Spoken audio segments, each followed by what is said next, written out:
Welcome to the Gen XYZ podcast.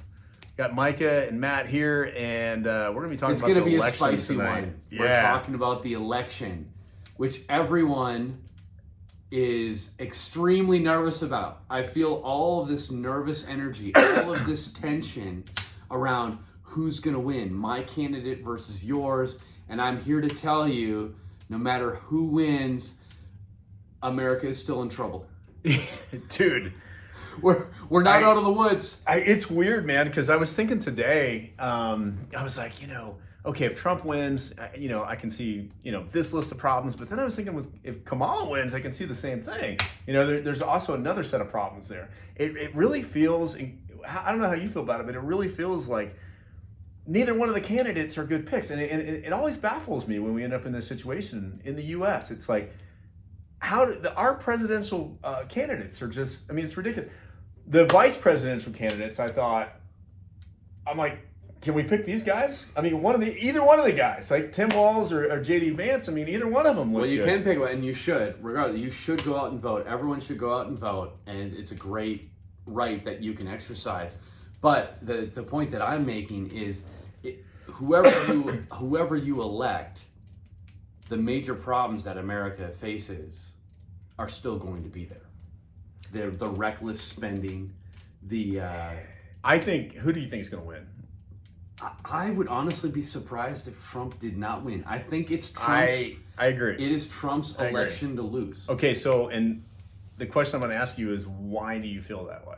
Why do you think that Trump is going to win? There's a pivot away from corporate, established media messaging.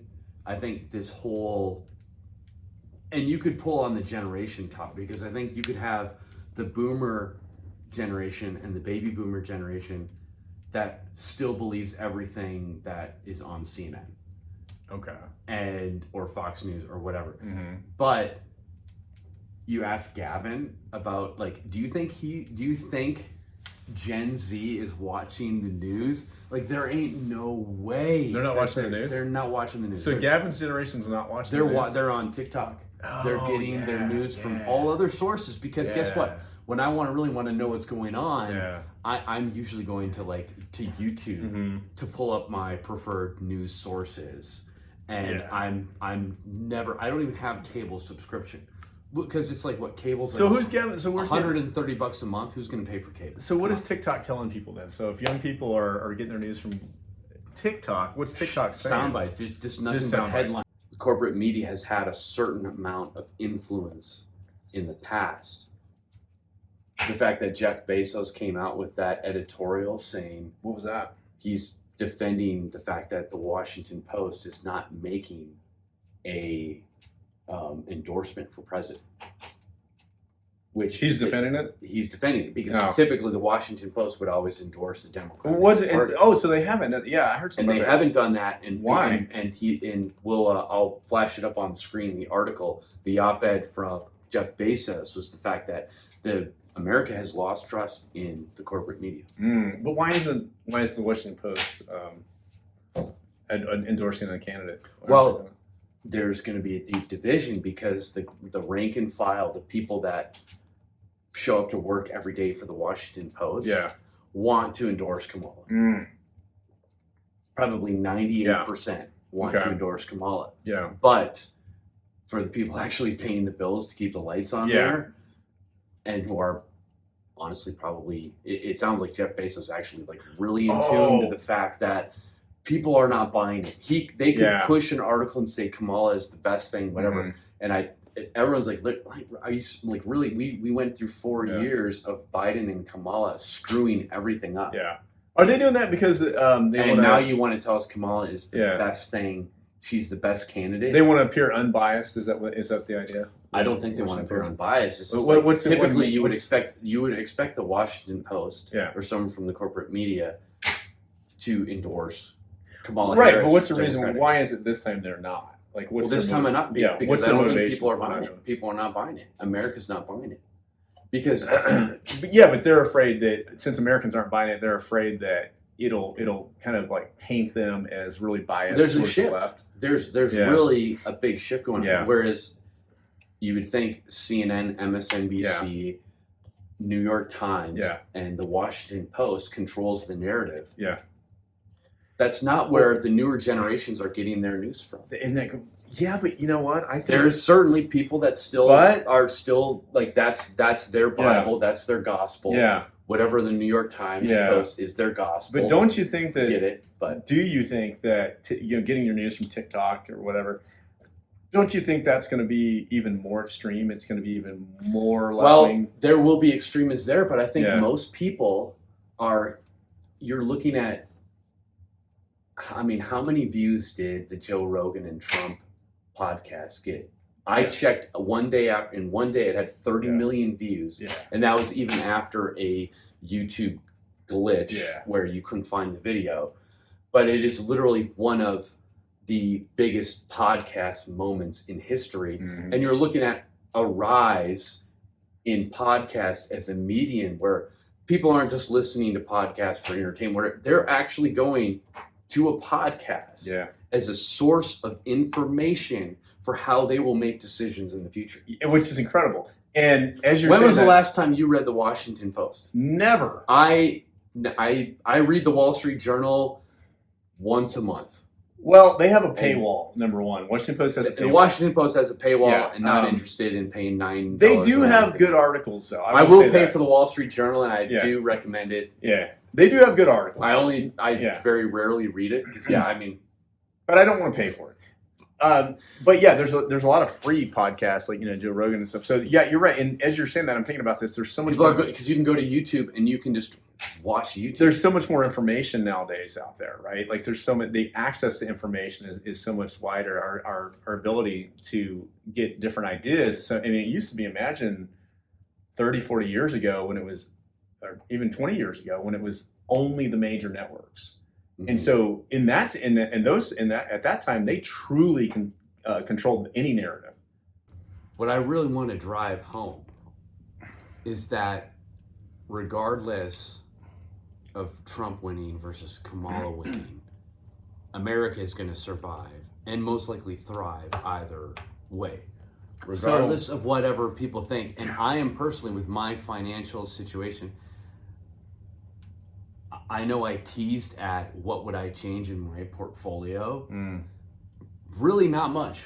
Yeah. Really not. I mean, I'm still investing 25% of my military pay into the TSP and 15% but which of my fund inside of Northrop the pay TSP, though? into, that I am target 2060. So the target 2060 fund.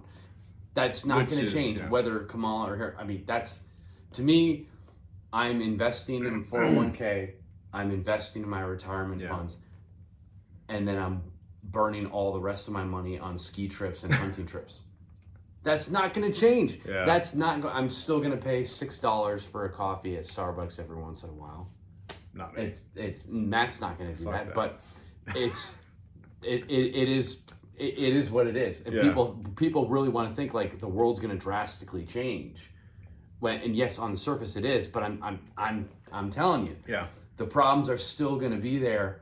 My investment strategy is not going to change, but I do think you do see Kamala Harris gets elected, who's ever really in charge of the Biden-Harris campaign, whatever they're doing, that train is going to keep rolling, and then Trump comes in, and I would really think that this system, because the economy is propped up, that they very well could kick the legs underneath the economy just to smite Trump, which is what I believe is really kind of diabolical. Is that, and where I get the most frustrated is that it's really about America. We should all be endorsing America, and yet if Trump wins, there will be a system that wants America to not be successful because it would attribute the success to Trump, which I think is wrong. Likewise, if Kamala wins, then people are going to be like, well, I told you so. The economy's whatever in the trash. It's all Kamala's fault. And I really think that's that's an unfair justification. I mean, either way, there probably is going to be a market. Did you say Kamala might legalize weed? Trump said the same thing. Did he? Yeah. He at the federal level? Yeah, I mean, they both say that, but I mean, Dude, I mean, here's what politicians say and what politicians actually do, drastically different. That's so true. Drastically different. I'm excited. I'm not saying I don't, but my baseline is now I do not believe anything coming from Congress or anything from politicians. I want to see it. I want to see it. That's the other thing about Kamala, though, is I think that's also why I think she's going to lose, is because it's hard to believe her because she's shifted so much. I'm surprised that Trump hasn't given her the nickname Chameleon Harris.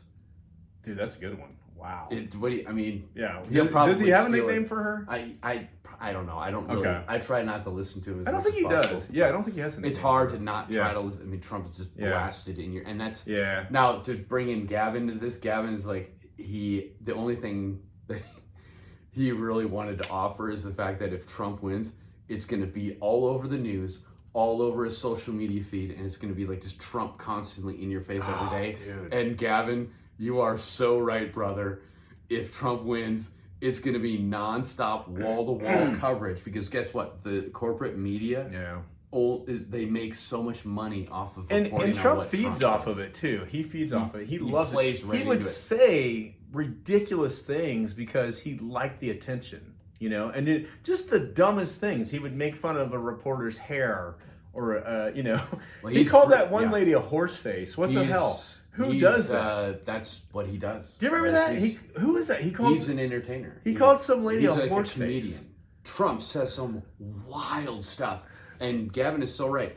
That will be blasted all over our newsfeed. Yeah. If Trump gets in, it'll be 4 more years of, did you hear what Trump said today? And most people are like, whatever. But I still come back to him like, there's what politicians say and what politicians do. And all I care about is what politicians do. Now, I know some people are like really, like I talked to one of my old bosses that I really respected who's now endorsing Kamala Harris, which I totally respect.